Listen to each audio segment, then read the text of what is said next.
Mahujaji wa matumaini pamoja katika sala. Basi karibuni katika sala hii kuu ambapo tunasherehekea siku tatu kuu takatifu. Tunaziita kwa Kizungu Easter Triduum, Holy Thursday, Good Friday na Holy Saturday. Misa ambayo tunasherehekea leo hii ni misa moja mrefu, inachukua siku tatu. Ni mzuri kila mtu mmoja wetu akihudhuria hii ibada ya misa siku hizi zote tatu. Tukianza misa hii, mtagundua kwamba tukimalizia tutamalizia na kipindi kifupi cha kuabudu Ekaristi Takatifu. Tuondoke baadaye. Kesho tutakuwa na sala ya njia ya msalaba, na baada ya hiyo njia ya msalaba tukiingia kanisani, sababu tunaendeleza hii ibada ambayo tunaanza leo hii. Hatutaanza hata kwa ishara ya msalaba. Padri tajilaza chini, alama ya kujitolea kwa niaba ya Wakristo wote. Alafu tutaendelea na hiyo ibada bila misa, tunaita service. Alafu hata tukiondoka baada ya service hiyo, hakutakuwa na kuagana. Na Jumamosi kuu jioni tutaanza tena kwa kuwasha moto, kubariki moto huo, kuwasha mshumaa wa Pasaka, kuimba mwanga wa Kristo, na tutakuwa na kipindi kirefu exultant ndio itaanza.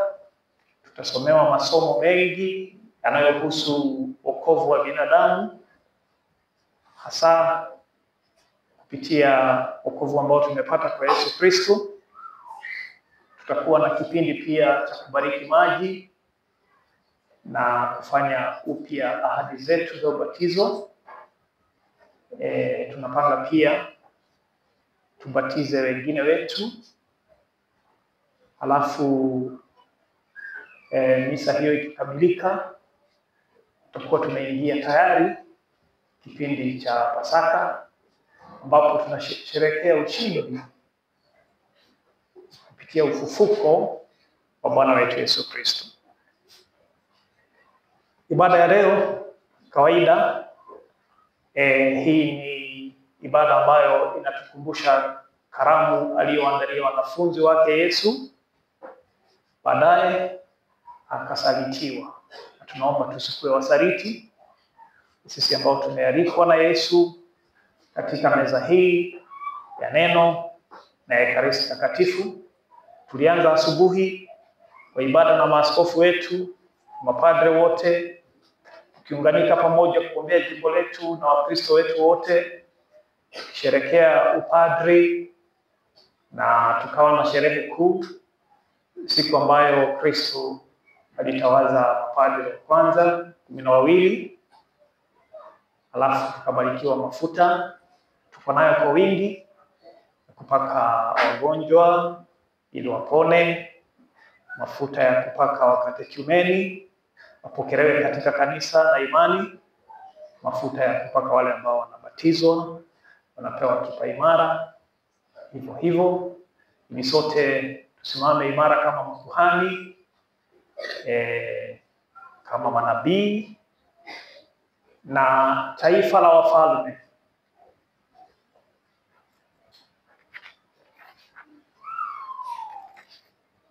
Kwa jina la Baba na la Mwana na la Roho Mtakatifu. Amina. Neema ya Bwana wetu Yesu Kristo, upendo wa Mungu Baba na ushirika wa Roho Mtakatifu viwe nanyi nyote. Tujute dhambi zetu, tupate kustahirishwa kuadhimisha mafumbo haya matakatifu.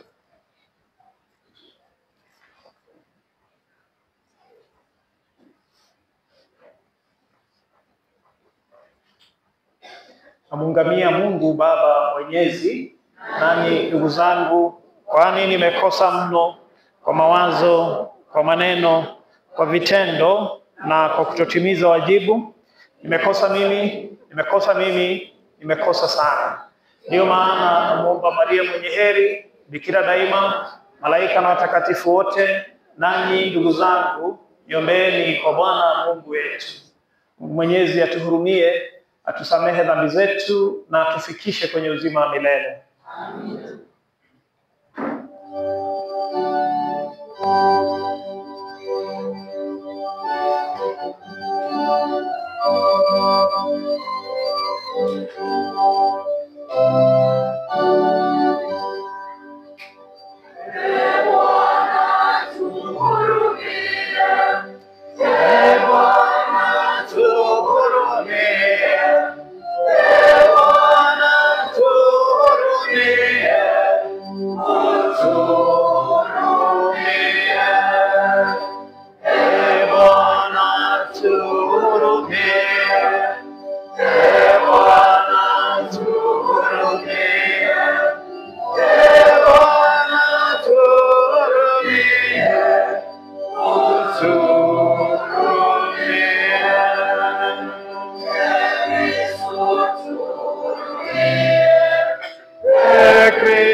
Tunakuabudu Baba, tunakutukuza, tunakuheshimu, tunakuabudu Baba, tunakutukuza.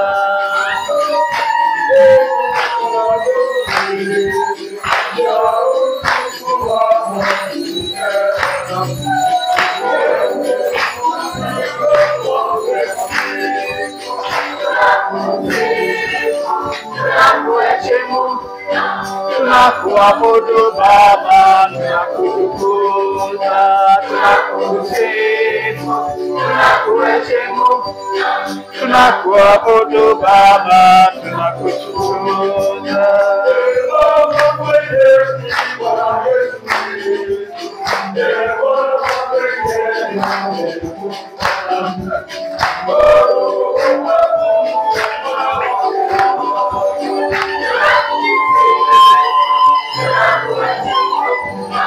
Tunakuabudu Baba, tunakutukuza, tunakusifu, tunakuheshimu, tunakuabudu Baba, tunakutukuza.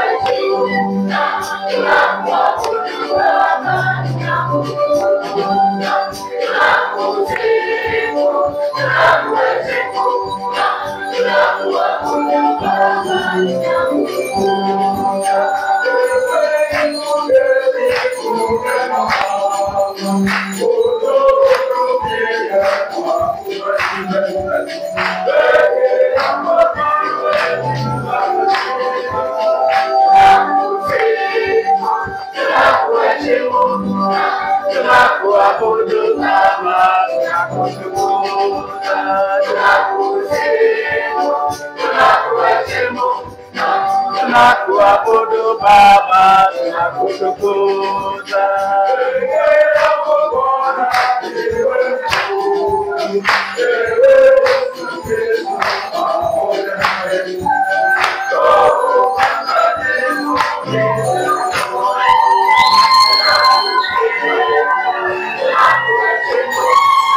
Tunakuabudu Baba, tunakutukuza, tunakusifu, tunakuheshimu, tunakuabudu Baba, tunakutukuza.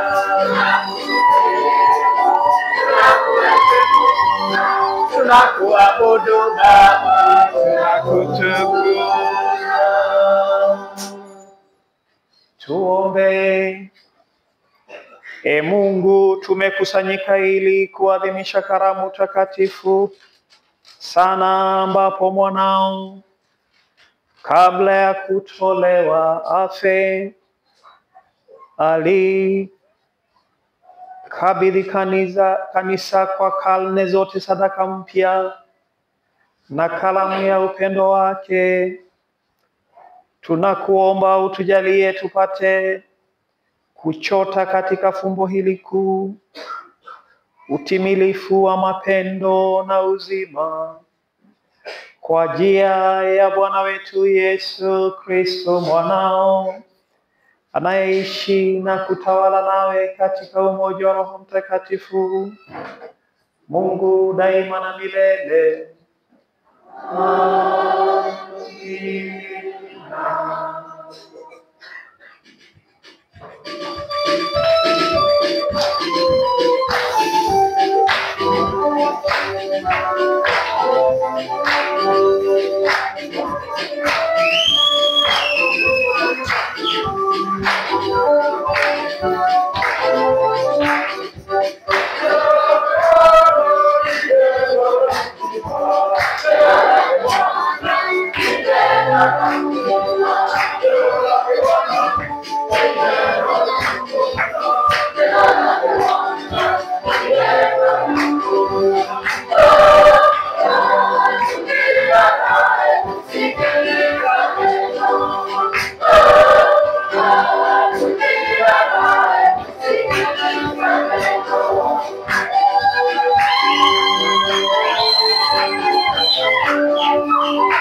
Somo katika kitabu cha Kutoka.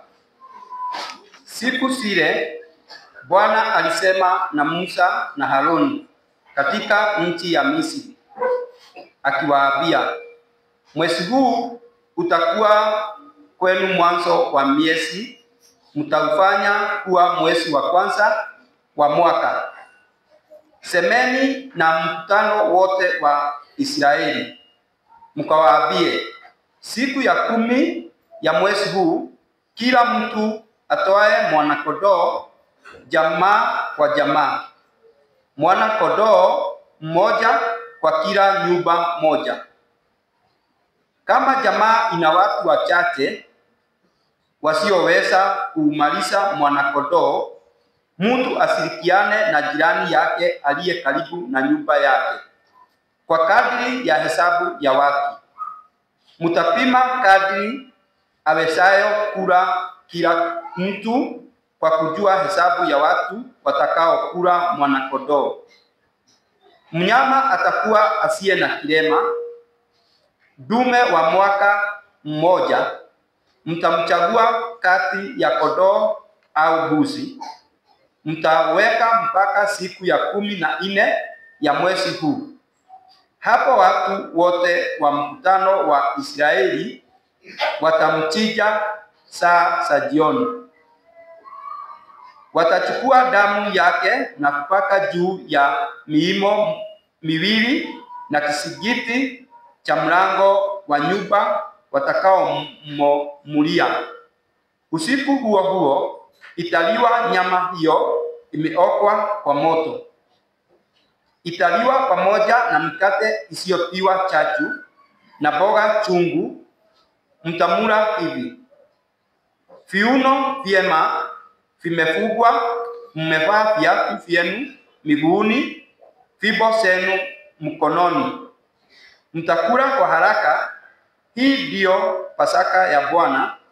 Usiku huo mimi nitapitia katika nchi ya Misri na kuwaua wazaliwa wa kwanza wote katika nchi ya Misri, wa wanadamu na wanyama. Tena miungu yote ya Misri nitaiadhibu. Mimi ndimi Bwana. Na ile damu itawasaidia kutambulisha nyumba mnaokaa. Nitakapoiona damu hiyo, nitawapita, nanyi hamutapatwa na pigo la kuangamizwa. Nitakapoipiga nchi ya Misri, siku hiyo mtaifanya kuwa siku ya ukumbusho, nanyi mtaidhimisha kama sikukuu kwa heshima ya Bwana. Katika vizazi vyenu vyote mtaifanya iwe sikukuu milele. Neno la Bwana.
Somo katika barua ya kwanza ya Mtakatifu Paulo kwa Wakorintho.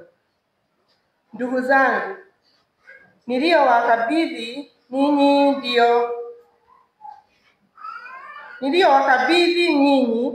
ndio niliyopokea mimi kwa Bwana. Yaani, usiku ule alipotolewa, Yesu alitwaa mkate, akashukuru, akaumega, akasema, huu ndio mwili wangu unaotolewa kwa ajili yenu. Fanyeni hivi kwa ukumbusho wangu. Kadhalika, akatoa kikombe baada ya kula, akasema, kikombe hiki ni agano jipya katika damu yangu. Fanyeni hivi kila mnapokinywa kwa ukumbusho wangu. Maana kila mnapoula mkate huu na kunywa kikombe hiki, mnatangaza kifo cha Bwana hata atakapokuja. Neno la Bwana.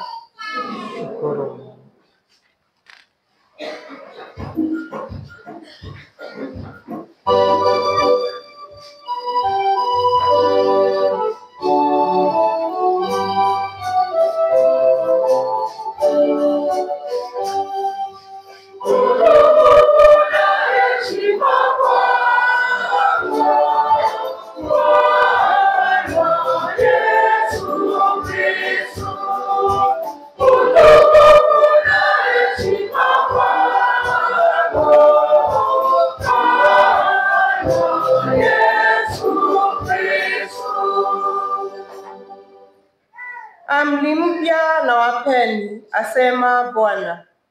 Kama mimi nilivyowapenda, nanyi pia mpendane.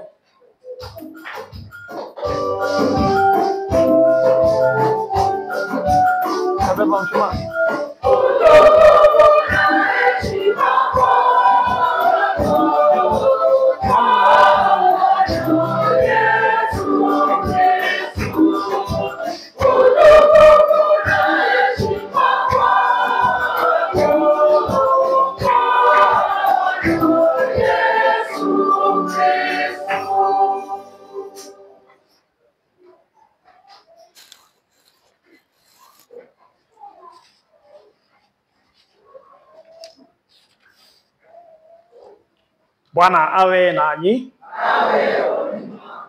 Somo la Injili takatifu ilivyoandikwa na Yohane. Yohane sura ya 13 mstari wa kwanza hadi wa 15. Ilikuwa kabla ya sikukuu ya Pasaka. Yesu alijua ya kuwa saa yake imewadia ya kuondoka ulimwenguni hapa kwenda kwa Baba. Naye kwa kuwa aliwapenda watu wake waliopo ulimwenguni, aliwapenda mpaka mwisho. Hata wakati wa chakula cha jioni, naye Shetani amekwisha kumtia Yuda mwana wa Simoni Iskariote nia ya kumsaliti. Yesu hali akijua ya kuwa Baba ameweka vyote mikononi mwake na ya kuwa ametoka kwa Mungu na anakwenda kwa Mungu, aliinuka kutoka mezani, akaweka kanzu yake kando, akachukua kitambaa cha kitani, akajifunga kiunoni, kisha akatia maji katika chombo, akaanza kuiosha miguu ya wafuasi na kuifuta kwa kitambaa alichojifunga. Alipokuja kwake Simoni Petero, huyo akamwambia, Bwana, wewe wataka kuniosha mimi miguu? Yesu akajibu akawaambia, sasa huelewi nifanyalo, lakini baadaye utalifahamu. Petro akamwambia, wewe hutaniosha miguu mimi hata kidogo? Yesu akamjibu, nisipokuosha huna ushirika nami.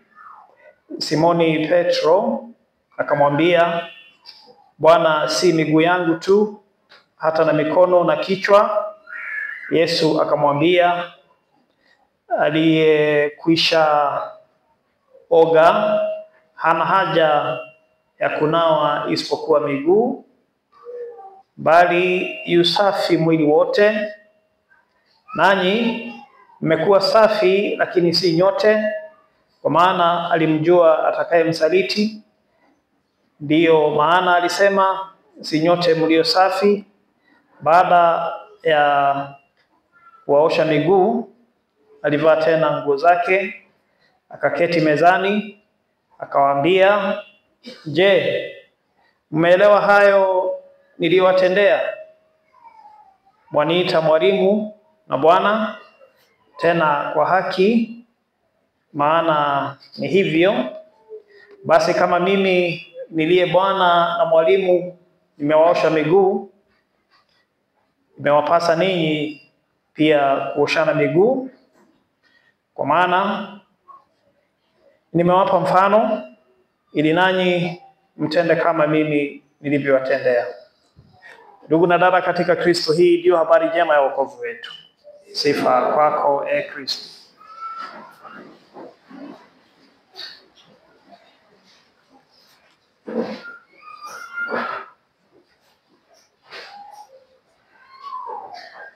Mahujaji wa matumaini, pamoja katika sala. Basi karibuni tena tutafakari juu ya sikukuu hii ya Alhamisi Kuu ama Holy Thursday.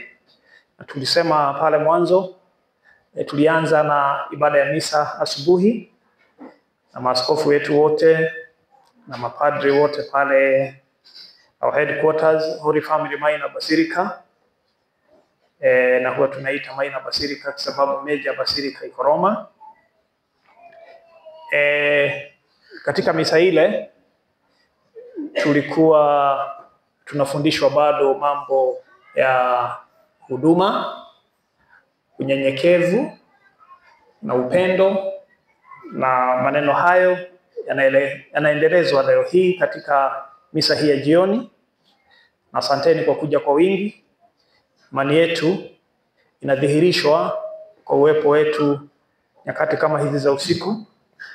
Na tukasema hii ni misa moja mrefu na kuu ambayo imebeba uzito wa mambo yanayohusiana na wokovu wetu ama mysteries of salvation, na ni muhimu kushiriki vizuri na kuhakikisha kwamba tunanufaika kwa ibada hizi. Sasa tukasema tena katika ile misa ya asubuhi tulikuwa na nafasi ya mapadri wote pamoja na maaskofu kuweka upya ahadi zao za upadri na kujitolea kwao,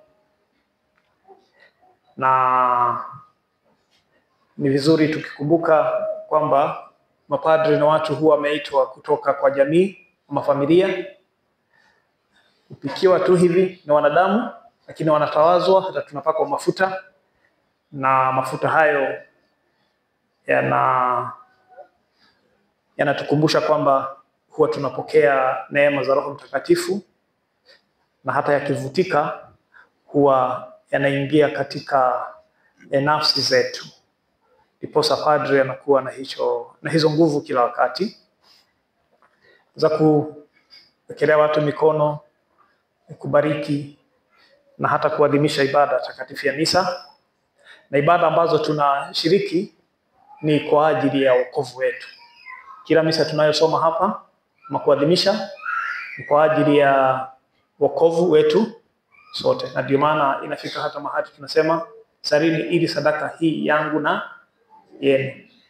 Hata kama ilikuwa ni sikukuu yetu mapadri, tukumbuke pia katika ubatizo huwa tunapewa zile daraja tatu ya kuwa makuhani. Kuhani si padri.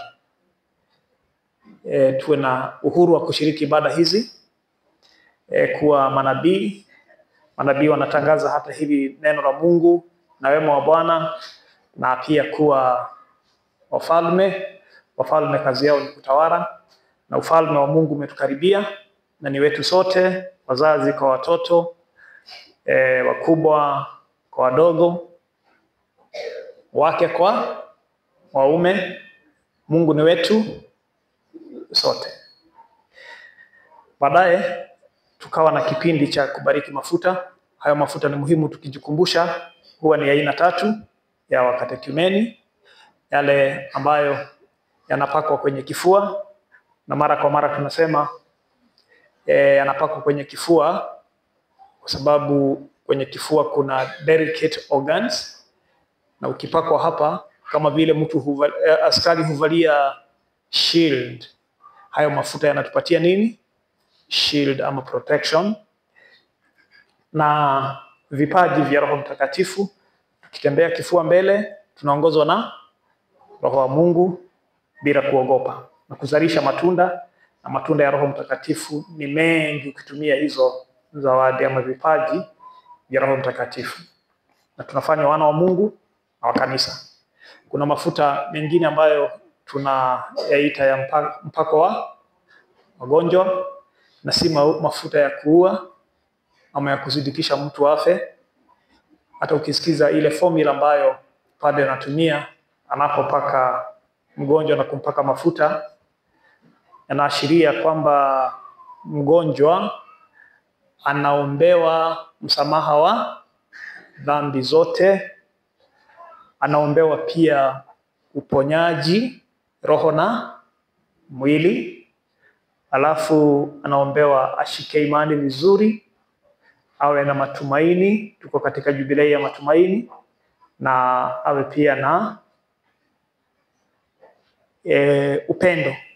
Na upendo huo ndio Yesu anaendeleza, kwa sababu katika misa hii alionyesha jinsi ya kupendana, na upendo wa haki ama wa kweli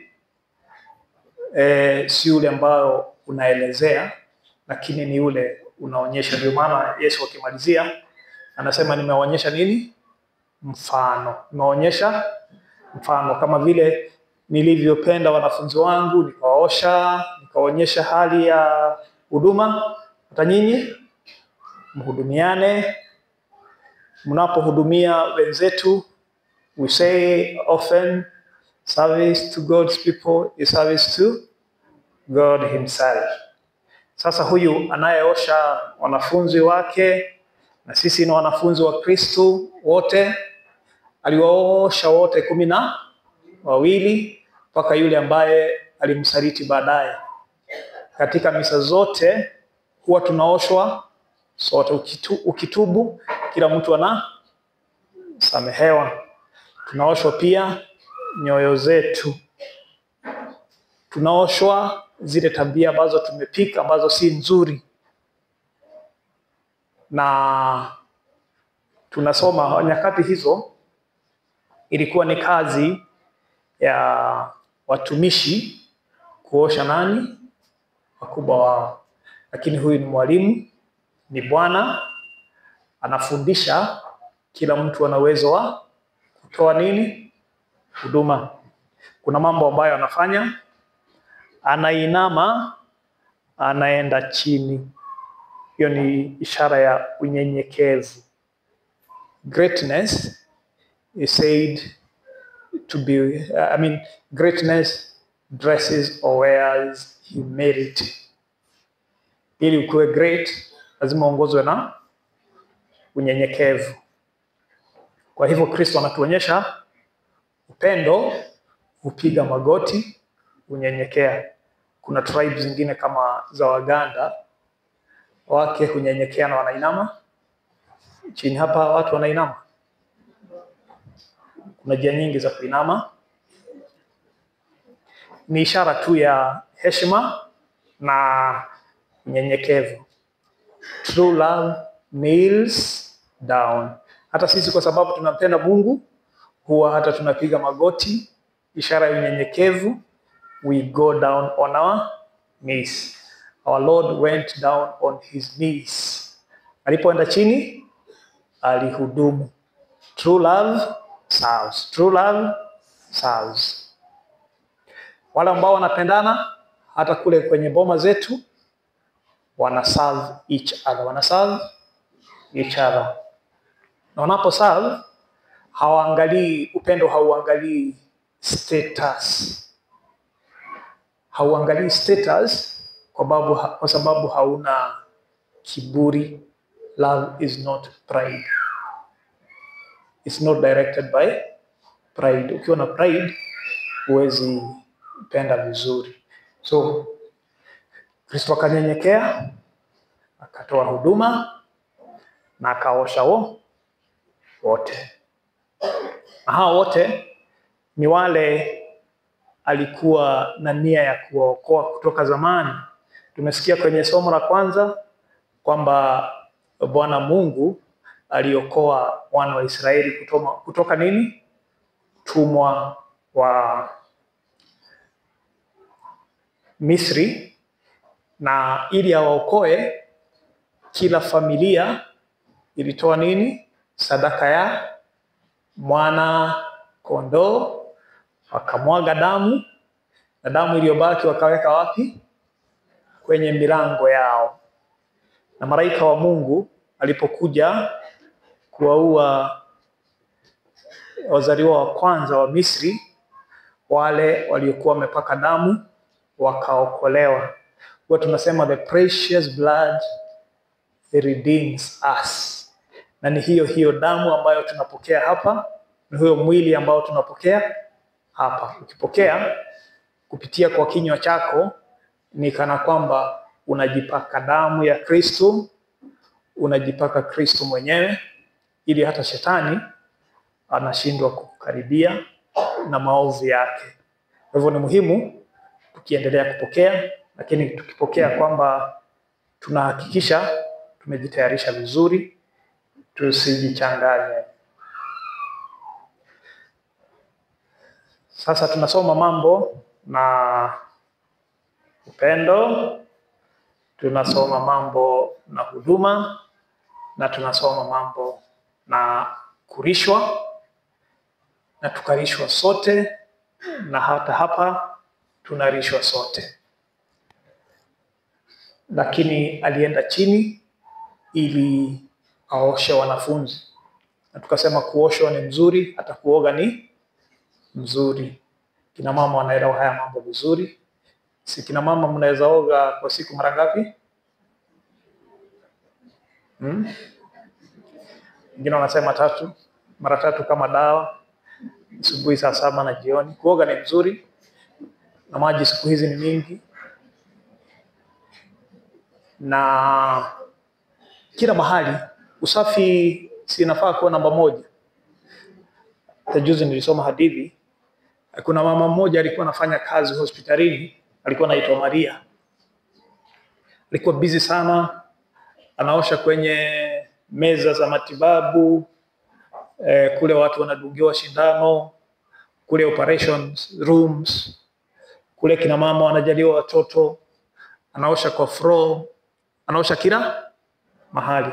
Akakutana na daktari mmoja mkubwa, akamuuliza, how is your day going on? Akasema, siku yangu inaendelea vizuri, lakini tunawaheshimu sana kwa kazi yenu, sababu ni muhimu kushinda hii yetu tunaosha tu, lakini nyinyi mna save nini? Maisha ya watu. Yule daktari akaambia huyu mama, sote tunashirikiana katika hii kazi ya kuokoa maisha ya wagonjwa, sababu daktari akienda kutibu mgonjwa apata kuna uchafu, ataweza kutibu vizuri kweli? Sasa huyo mama akatambua kwamba hata kazi yake ya kuosha ni muhimu. Kristo alijua kuosha wanafunzi ni muhimu, na si kuosha tu kwa mwili, hasa hata kuosha nini? Nyoyo zao na maindi zao. Siku hizi tunahitaji kuoshwa kila mmoja wetu, na ndio maana tunafanya maungamo mara kwa mara, kwa sababu mawazo yetu saa zingine tunaenda mbali, yanakimbia, na tunatoka nje ya mawazo ambayo yanalingana na mambo ya kimungu. Ni vizuri kujiweka kwa Mungu kimawazo. Tunaoshwa our senses, tuzitumie vizuri. Na akili ni nywele, sisi kila mtu ana zake. Alafu pia tunaoshwa nyoyo zetu. Nyoyo zetu huwa zina matamanio mengi, so that our desires, particularly zile ambazo ni inordinate, zinatoka nje ya mapenzi ya Mungu, pia hizo nia zinaoshwa. Si kuoshwa mwili tu, lakini hata mtu wa ndani. Ndio maana Yesu anasema, vile nimewaosha, hata nyinyi mchukue mfano huo wa kuoshana, wa kutoa huduma kwa kila mmoja wenu. Basi tukiwa na maelezo hayo, hapa kwetu pia tutakuwa na hiyo nafasi ya kuosha watu 12. Nafikiri wataketi kwenye hizi viti zimewekwa hapa mbele. Tumechanganya jinsia ama ni wanaume peke yake?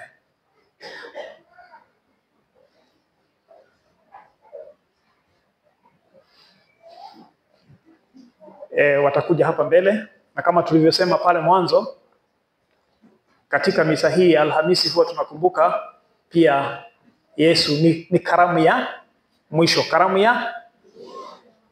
ya mwisho